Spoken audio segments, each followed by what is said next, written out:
As President Trump continues to try and remove the horrors of African slavery and white supremacy from American history, I am going to continue to bring you truth from judicial opinions found in the antebellum slaveholding South. And today we're going to again stay with Louisiana, and we're going to look at a case called Martineau v. Hooper from 1820. Now this case is horrific, so if you are triggered or if you have issues hearing about the brutality committed against enslaved individuals, I encourage you to pause this video and step away for a second, because this is going to be very hard to hear. But many people attack me on this channel and say, we don't really know how bad it was for the enslaved. I actually had to delete a comment from my last video where someone said exactly that, where I'm a liar and we don't know how horrific or how brutal the system of slavery actually was for the enslaved people in the antebellum South. And to that I say, I'm going directly to the source. I am going to the enslavers themselves, the courts, the judges, the jurists of the antebellum South, for them, in their own words, to tell you how horrific the system actually was. What's even more horrific than that is how these white enslavers didn't have a problem with the system. And why? Because it was founded entirely in white supremacy. It is hard for me to not use the word horrific 100 times in a video because of how absurd this system was. This system founded in white supremacy and the enslavement of Africans and people of African descent, because whites in the antebellum South believed that the natural condition for the African was one of enslavement to the superior race, the Caucasian people. So in this case today, again, I know it's difficult to hear, so just take a breath before we get into it, because this one is going to be disturbing. So in this case ended up going before the Louisiana Supreme Court. The defendant in this case was an overseer. The plaintiff was the slave owner. So I want to make sure you understand the parties here. The plaintiff was suing the overseer for the death of an enslaved man named Harry. And remember, this is not a criminal case. This is a civil case. No one is going to jail for the murder of Harry, or for the death, murder, however you want to call it, of Harry. The plantation owner, the enslaver, is looking for financial compensation for the defendant's destruction of his property. That property, of course, being this poor enslaved individual whose name was Harry. So what happens is the overseer goes and takes a number of slaves out to work for the day, and he was dissatisfied with Harry's work. So he ordered Harry tied to a tree so he can be whipped.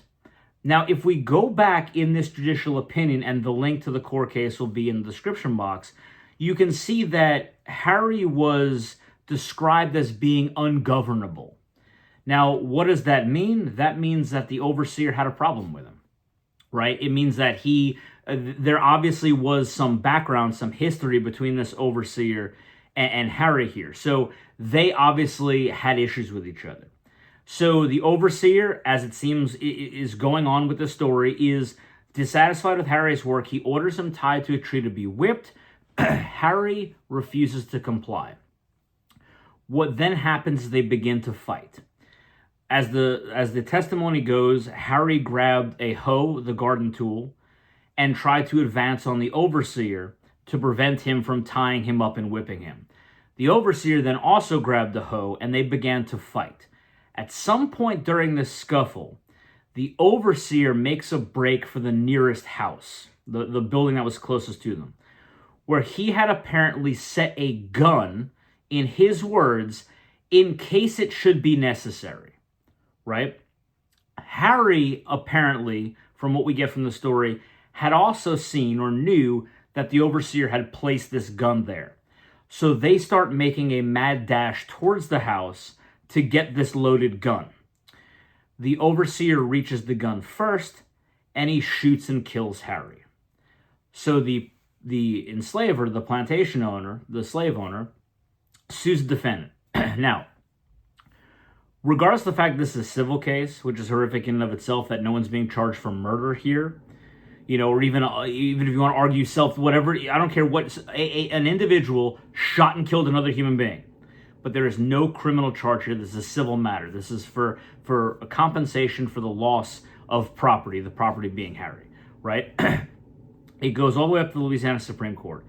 And what the Louisiana Supreme Court says is that the overseer here is not going to be liable to the slave owner for the death of Harry, for the killing of Harry. And why not? In this situation, the Louisiana Supreme Court held that the killing of Harry served the interest of the slave owner. The killing of Harry actually was to the slave owner, the plaintiff, to his benefit. But not just for the benefit of the plaintiff, the slave owner, but to the broader slave-owning community. The court held that a slave who had set such a precedent as Harry, who set this example of being defiant, should not go unpunished. So even though in this situation the plaintiff lost the value of Harry and the defendant is the one who brutally murdered him, all right, let's be clear about this.